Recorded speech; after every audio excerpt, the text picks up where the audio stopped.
Bitcoin price in the short to medium term, I think, will boil down to this chart. The small dent that you can barely see is the Grayscale GBTC selling. That, in my opinion, is what has held prices back after the ETF launch. And there is a lot of BTC left here. Grayscale discount has come down from like almost 50% to almost no discount at all, 0.5% today. We have to remember that Grayscale was the first big security that solely invested and derived the value from the price of BTC. And now they could convert from a trust to an ETF. And what Grayscale are saying themselves is Grayscale has dominated the market for regulated Bitcoin investing for over a decade. Now that other issuers have come to the market, we are naturally seeing some rotation into these new products. But the inflows are not only coming from there. If you are not following Eric Balchunas, you're really missing out. And here we can see that the inflows over the first few days: IBIT plus 710 million, Fidelity plus 524, Bitwise plus 305, ARK Invest plus 227, Grayscale minus 1.1 billion, ProShares minus 194 million, but total plus 588 million. So some of the inflow here is probably coming from this outflow, but there is also other inflows, as we can clearly deduce from these numbers. And that is also what BlackRock is saying. Are the flows coming into IBIT coming out of GBTC? We're really seeing flows come from a number of different directions. Clearly, the interest we're seeing is both from retail, from self-directed investors, and there are some who were ready to invest on day one, but we're also focused on those investors who are just now beginning to look at this new asset class, and we're very excited about that. So the numbers to track here to really understand what is going on are clearly the inflows and the outflows, primarily from Grayscale. Because if this continues, the supply here is almost endless. Let's recap. Where are all the Bitcoins? So number of Bitcoin mined, this blue line here, is today 19.6 million BTC, but that includes all the lost ones. If you look at the wallets with the most BTC, we find a lot of them here in, for example, Binance Cold Wallet. Here's another Binance Cold Wallet. Here's another one. Here's a Bitfinex Cold Wallet. But these are not the exchanges Bitcoin. These are the Bitcoin of a great number of different people and organizations. So who owns the Bitcoin? This is a little bit old. It's from August 2023. But just to show you the categories. Satoshi had 1.1 million BTC. I think those are lost. Winklevoss Twins has 70,000. Then we find the exchanges here who have a lot of BTC, but they don't belong to the exchanges. US Department of Justice has about 200,000. Then here at the bottom come some companies. And as you can see, there's a lot of BTC here. If we start from the bottom here, MicroStrategy today has little less than 200,000 BTC. The US government, Uncle Sam, also has about 200,000 BTC that was seized from different criminals, most of them long time ago, when they were worth much less. So the winner of the HODL award is the US government. And then, if we continue to look at this excellent chart from bitcointreasuries.net, we start seeing this much clearer. Here we have MicroStrategy, here are all the other public companies, then Block 1, which is basically the EOS ICO that raised an insane amount of money. The Mt. Gox creditors, Tether have some, US government, China has 200,000 BTC, here are 200,000 BTC in wrapped BTC, but the biggest, baddest box here is the Grayscale Bitcoin Trust. 592,000 BTC. And may I remind you that 592,000 is up here. And the entire selling that has been going on is only this little piece missing in the chart, which has held back much of the price action because there has been a lot of buying going on here. But then why are people selling? Some people are saying that they're selling to book losses, shifting to lower fee alternatives, because suddenly when the ETFs launched, the Grayscale Grayscale fees were much higher than some of these ETFs. And also, following the sharp run-up in Bitcoin's valuation, it's natural to see some profit-taking in the asset. And that, I think, is the much simpler explanation. Back here in January-February 2023, Bitcoin prices were like 20k, and then the Grayscale holders also got another minus 50% discount from that. And since late 2022, Bitcoin prices have tripled. From early 2023, they have still more than doubled, and the discount has gone from almost minus 50% to basically zero. So this has been a fantastic run-up for Grayscale Bitcoin Trust owners. So of course there will be people who take profits. Before, it must have hurt to sell at this discount with ETFs around the corner. Now that argument against selling is not there anymore. The inflows into these new products are also easy to understand. It's two reasons. Number one, it becomes practically possible for many investor categories to get price exposure. They couldn't before, now they can. And number two, marketing. Now these traditional, credible institutions will suddenly go out and market Bitcoin. This is how you market to rich boomers, folks. BlackRock releases new spot ETF advertisement. Investors have taken notice, as in institutions and individual investors alike have been adopting Bitcoin into their investment portfolios, with some viewing it as a potential store of value and others as a potential game changer in how money moves around the world. But for many investors, holding Bitcoin directly can be complex. That's why we launched IBIT, the iShares Bitcoin Trust, an ETF that provides investors convenient exposure to Bitcoin. Just buy today. So overall, the ETFs are ramping up. They are building volumes. The inflows are bigger than the outflows. The Grayscale discount has come down to almost zero. And Bitcoin has a better narrative than ever. Fantastic. Love it. Now let's put on the other hat, the black hat. Let's go through the objections against Bitcoin. Pivot to a topic that I know you find sort of laborious at this point. Let's start with this. Gold really didn't do anything either. Yeah, but gold's limited in supply. So is Bitcoin. And it's been used. So you think so, huh? I do. I think there's a good chance that when we get to that 20 million Bitcoins, they go to 42. No, that Satoshi's going to come on there, laugh hysterically, go quiet, all Bitcoin's going to be erased. I think, man. How the hell do you know it's going to stop at 21? I've never met one person who told me they know for a fact. They take that mathematically, it can't happen. This is just a technical misunderstanding. Even if Satoshi came back from the dead, he can't change the number of bitcoins because that's the consensus algorithm. There are nodes, there are miners. In fact, the chances that there will suddenly become a lot more gold, I think, are higher than that there will suddenly become more bitcoins. Perhaps we figure out a cost-effective chemical process to produce gold. It's not impossible, guys. It has been done already. It's just far too expensive to enable the routine manufacturing of gold, or asteroid mining, or something else. But math isn't going to change, folks, or I find it at least less likely. But then Jamie Dimon has another point. Joe, you may be right. Yeah. I don't own gold either, so okay. That's what I mean. Couple of quick final questions. I like to own things that pay me incomes.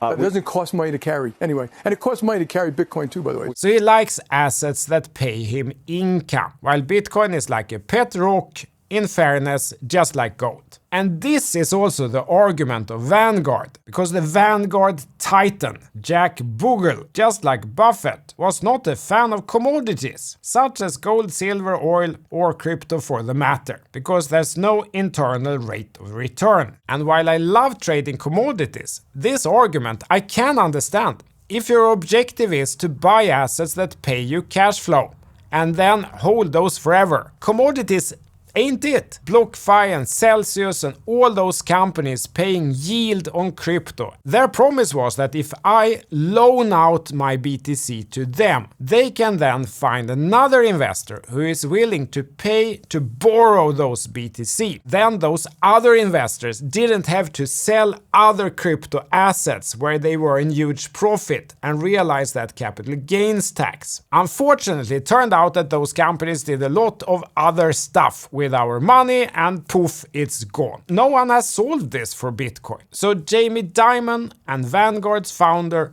are correct here. Bitcoin doesn't pay income. And this is different from Ethereum, which pays about 4% yield per year. And Jamie Dimon was positive to blockchain as a whole in that interview. Blockchain is real. It's a technology. We use it. It's going to move money. It's going to move data. It's efficient. Cryptocurrencies, there are two types. There's a cryptocurrency which might actually do something. Think of a cryptocurrency as an embedded smart contract in it, and then we can use it to buy and sell real estate and move data. That may have value. The idea of tokenizing things. Tokenizing things that you do something with. And then there's one which does nothing. I call it the pet rock. But I still don't think that Jamie Dimon or Vanguard would change their mind if there were an Ethereum ETF today. The reason is that the income probably isn't enough for the risk they are taking at 4% yield per year. So 4% yield per year means that in about 18 years this better not explode, because then the risk reward is actually negative. Not that great in my opinion, and the reason I am not staking myself. I felt that for yield to make sense you have to at least get 10% or more. But those yield companies going bankrupt showed probably that this isn't possible. Remember now, Black Hat is on. And then, is it a God-given truth that the store of value use case can't be replaced by another blockchain, which does that use case better than Bitcoin? Because arguably, looking at this chart over a couple of years, this isn't a store of value.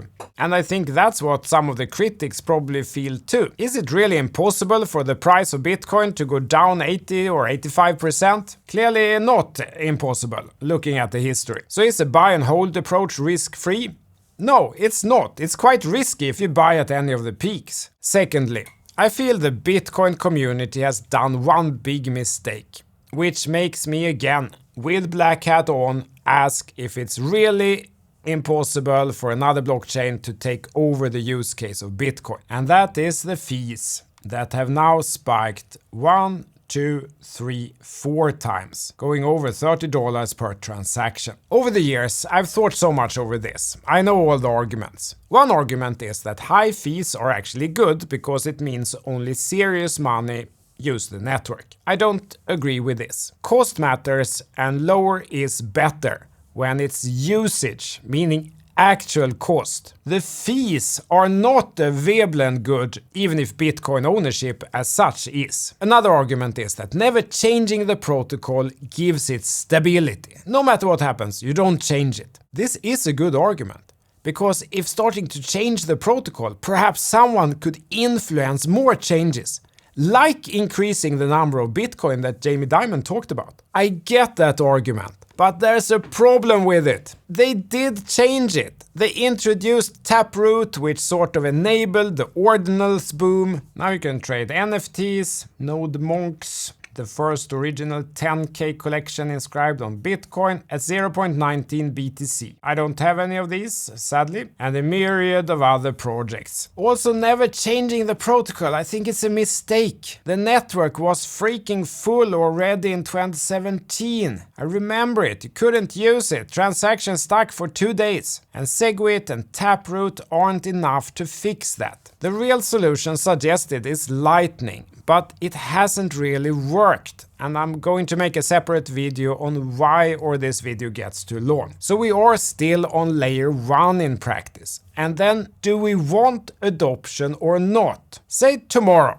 thanks to the ETF marketing, suddenly Bitcoin really makes it. Suddenly 10 times as many people start using Bitcoin, like actually using it, doing exactly the same things as the current people using Bitcoin are doing. What would happen? I'm telling you, it would stop working. They should have increased the block size, and the argument that that would ruin everyone's ability to run nodes just isn't true.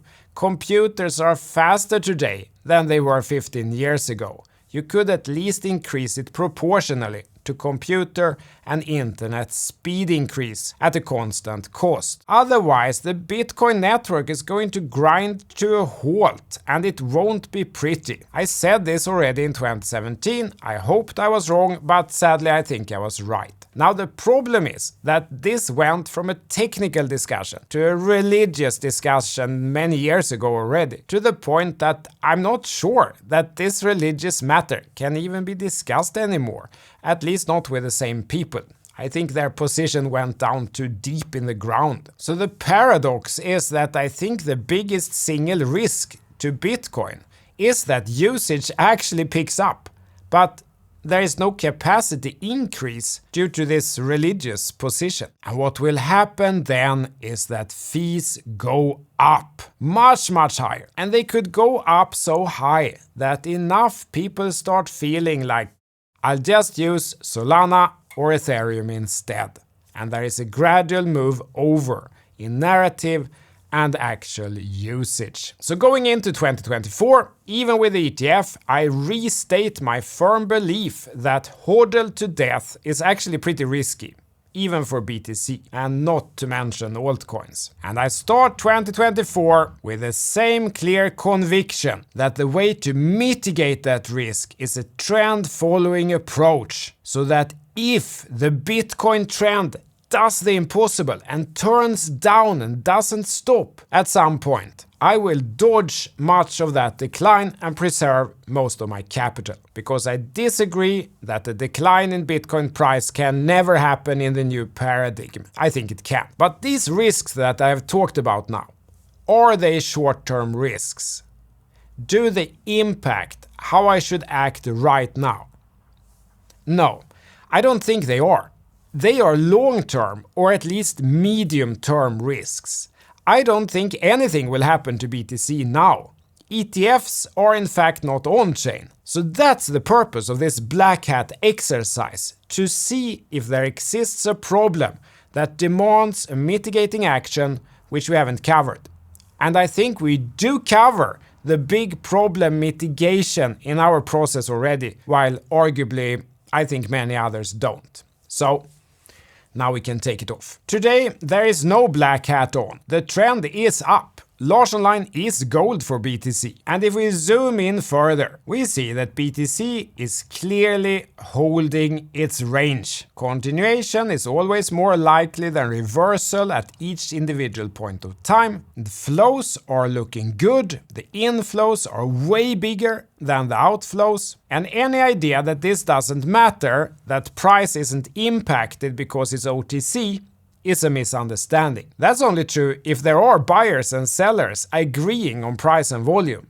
If there is an imbalance, like there are mostly sellers or there are mostly buyers around these prices, that will absolutely impact price. For example, if sellers run out or if sellers are totally overwhelming the buyers. I'm pretty sure there will be inflows resulting from the ETFs, because of things like this and 1,001 similar actions, as the marketing machine ramps up in the traditional markets. The only question mark, which means that the key fundamental number I will track going forward, is this one. What's the trend of the outflows? Because if this continues or even accelerates, there is almost an endless amount of BTC here. This is a lot. Compare with MicroStrategy over here, how tiny it looks if we compare them. While if the outflows stop, I think the inflows will overwhelm the sellers. So this,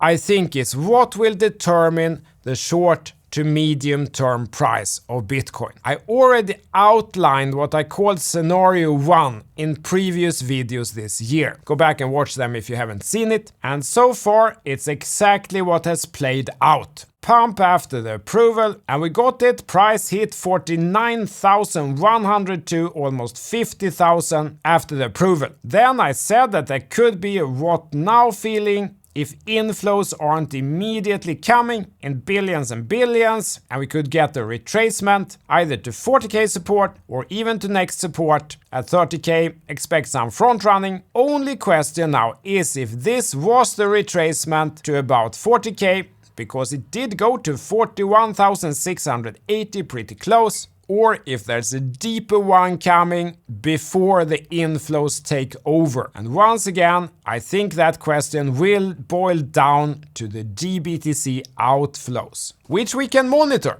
which is great. I think doing fundamental valuation is a difficult approach to something like Bitcoin. A better model is to focus on the behaviors of the buyers and the sellers. What are they doing and why? That's what I'm doing here. From a technical analysis perspective, the clue we can get is the breakout direction from this range, and of course the trend direction. Now a warning, I have only one website, it's ctolarsson.com, where I have the course with Lars Online and Pro. Everything else is a scam. I get emails every day from people who have fallen for different scams. Be careful guys, scammers are getting more and more sophisticated, don't fall for it. Thank you, tack.